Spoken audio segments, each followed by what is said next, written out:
สวัสดีครับท่านผู้ชมคลิปวิดีโอที่เรากำลังนำเผยแพร่นะครับเป็นดาวเทียม Starlink ของอีลอน มัสก์หลายสิบดวงที่กำลังเคลื่อนผ่านกรุงมอสโกเป็นวันที่ 3 ติดกันดูเหมือนอีลอน มัสก์จะไม่ให้ความร่วมมือในการขยายสัญญาณครอบคลุมการโจมตีรัสเซียลึกมากขึ้นยกเว้นพื้นที่ไครเมียและทะเลดำ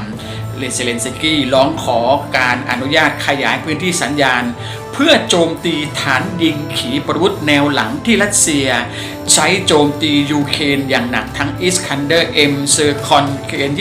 23ที่โจมตีกรุงเคียฟเกือบทุกวันในขณะที่ระบบป้องกันแพทริออตมันก็ขาดแคลนเข้าขั้นวิกฤตอย่างหนักแต่ยูเครนก็ไม่ย่อท้อท่านผู้ชมครับในช่วง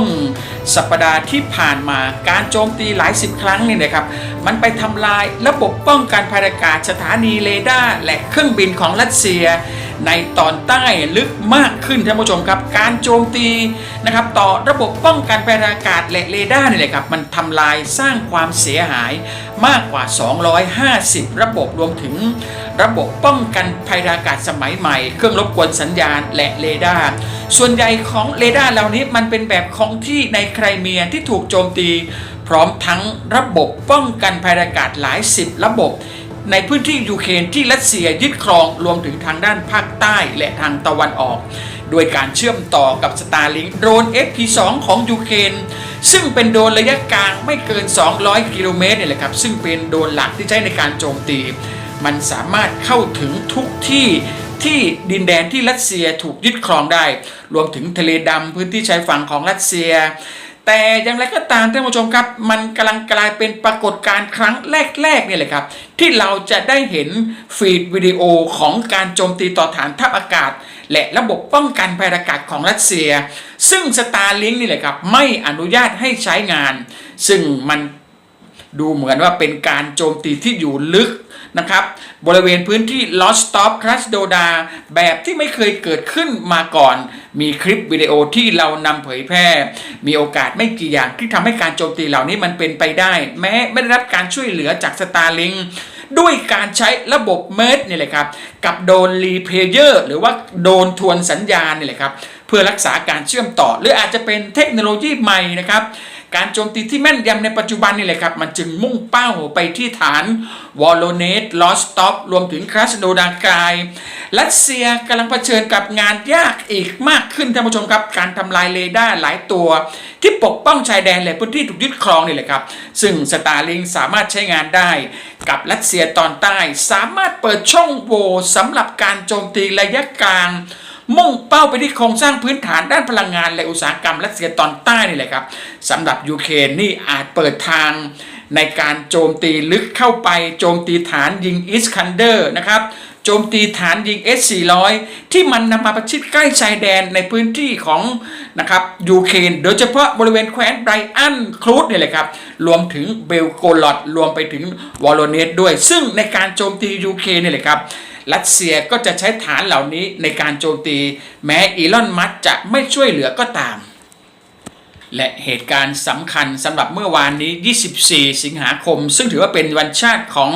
ยูเครนนะครับยูเครนฉลองวันชาติด้วยการเผาโกดังโอโซน3แห่งรวดในคืนเดียว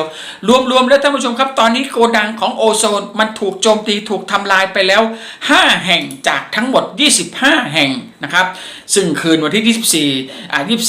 23-24สิงหาคมนี่แหละครับมันถูกถล่มซ้ำนะครับกองทัพโดรนระยะไกลได้เปิดฉากถล่มศูนย์โลจิสติกของโอโซนยักษ์ใหญ่อีคอมเมิร์ซ3แห่งพร้อมกันทางภูมิภาคตอนใต้นี่แหละครับซึ่งมันรวมกับเหตุการณ์ที่เคยโจมตี2ครั้งก่อนตอนนี้กลายเป็นว่ามันมี5จุดที่ถูกทำลายสำหรับการโจมตีเมื่อวานที่โกดังเนวินโนวิชแคว้นสตาฟโลโปนโกดังเมืองทูเบนะครับสหรัฐตาเกสถานนะครับและก็ศูนย์โลจิสติกหมู่บ้านอีเนมสาธารณรัฐอาดิเกยานะครับนอกจากนี้เมืองคัสโดดายังมีรายงานโกดังร้านคูอิสแลนด์เลยครับถูกไฟไหม้มีเศษโดนก่อนหน้านี้ท่านผู้ชมครับ22-23นี่เลยครับสิงหาคม โอโซนเพิ่งถูกถล่มโกดังที่แคว้นซามาร่าและโอเรนเบิร์กไปแล้วนะครับส่วนวันที่16 สิงหาคมเนี่ยครับคู่แข่งสำคัญไวเบอรี่มันก็เพิ่งถูกเผาโกดังที่ใหญ่ที่สุดกลางกรุงมอสโกการโจมตีเกิดขึ้นครั้งนี้เกิดขึ้นในวันฉลองครบรอบ35 ปีวันประกาศเอกราช24 สิงหาคมพอดี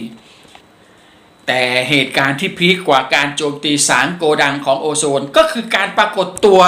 ของนายกรัฐมนตรีอังกฤษใหม่ถอดด้ามเลยครับครั้งแรกในวันชาติของยูเครนนายกรัฐมนตรีคนใหม่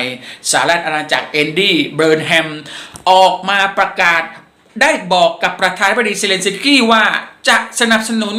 การสนับสนุนไม่สามารถจำกัดอยู่เฉพาะระบบป้องกันภัยอากาศแบบดั้งเดิมลอนดอนจะขยายขีดความสามารถในการโจมตีระยะไกลที่สามารถทำลายระบบโจมตีของรัสเซียก่อนการยิงได้รวมถึงแพลตฟอร์มที่รับผิดชอบต่อการโจมตีด้วยขีปนาวุธข้ามทวีปและขีปนาวุธพัฒนาและขีปนาวุธขั้นสูงอื่นๆนี่แหละครับเบิร์นแฮมยังเรียกร้องให้มีการมาตรการคว่ำบาตรที่เข้มข้นมากขึ้นนี่แหละครับเพื่อนะครับต่อห่วงโซ่อุปทานทางทหารของรัสเซียเร่งรัดพัฒนาเทคโนโลยีและความร่วมมืออุตสาหกรรมเรื่องการป้องกันประเทศระหว่างอังกฤษกับยูเครนให้ลึกซึ้งมากขึ้นเลยครับขณะเดียวกันท่านผู้ชมครับลอนดอนได้อนุมัติการถ่ายโอนข้อมูลทางเทคนิคที่เป็นความลับสุดยอดนี่เลยครับซึ่งเกี่ยวข้องกับการพัฒนาการผลิตขีปนาวุธตระกูลสคาร์ฟสตอมชาโดโดยอาจจะสนับสนุนความสามารถของยูเครนในการพัฒนาและผลิตขีปนาวุธโจมตีนะครับด้วยตัวเองหากนำไปปฏิบัติในระดับใหญ่ความสำคัญมันเกินกว่าการส่งมอบขีปนาวุธชุดเปล่าๆแล้วท่านผู้ชมครับอังกฤษกำลังจะช่วยเหลือในการสร้างคลังแสงระยะไกล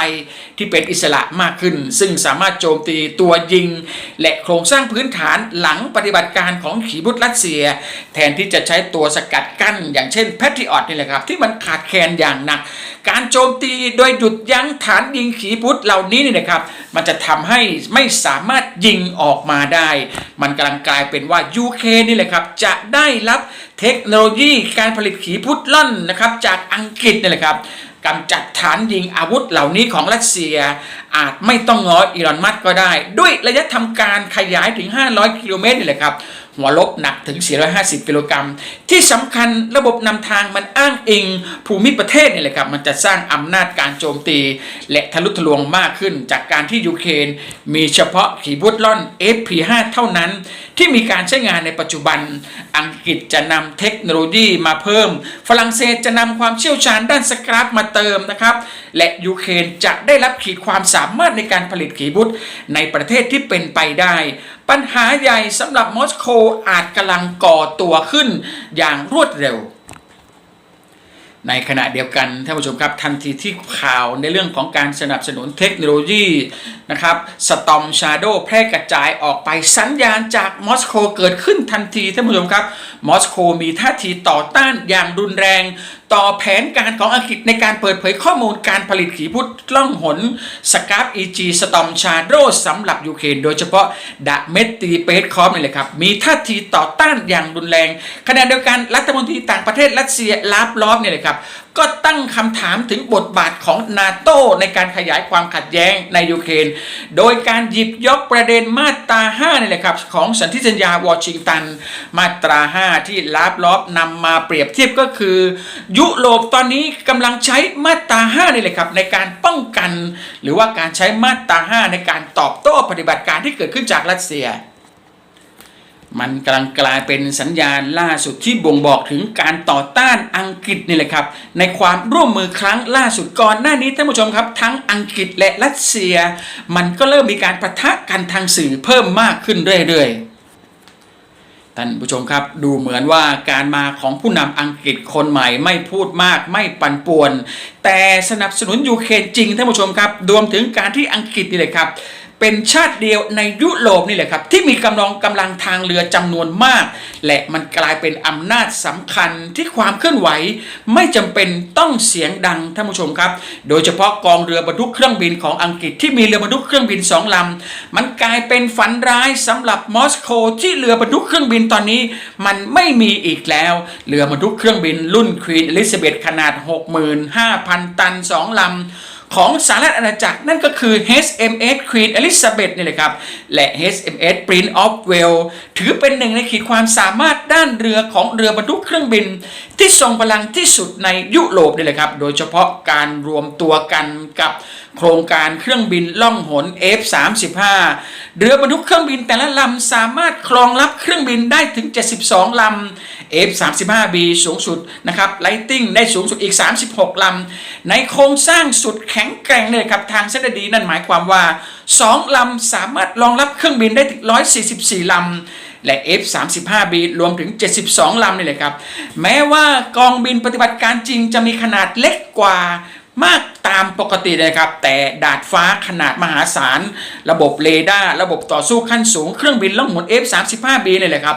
และความสามารถในการปฏิบัติการรบรอบโลกทำให้อังกฤษนี่แหละครับมีขีดความสามารถในการโจมตีระยะไกลและครอบคลุมทะเลที่ทรงพลังสำหรับรัสเซียท่านผู้ชมครับความกังวลนั้นเรียบง่ายโดยกลุ่มโจมตีเรือบรรทุกเครื่องบินของอังกฤษนี่แหละครับมันสามารถนำเครื่องบินล่องหนนะครับและเซ็นเซอร์รวมถึงพลังต่อสู้อันทรงพลังนี่แหละครับ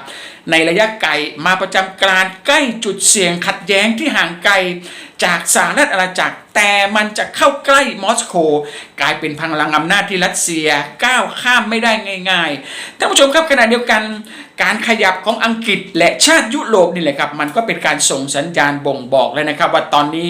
รัสเซียไม่ได้แข็งแกร่งอีกต่อไปมันกลายเป็นจังหวะที่ชาติยุโรปนี่แหละครับจะออกมาร่วมสู้กับยูเครนแบบเปิดหน้านี่แหละครับไม่อ้อมค้อมแล้วเพราะว่ารัสเซียตอนนี้ก็กอดคอกับเกาหลีเหนือไม่มีข้ออ้างใดๆแล้วเลยนะครับที่จะแอบอยู่ข้างหลังอีกต่อไปร่วมแสดงความคิดเห็นผ่านช่องทางคอมเมนต์ด้านล่างได้เลยครับ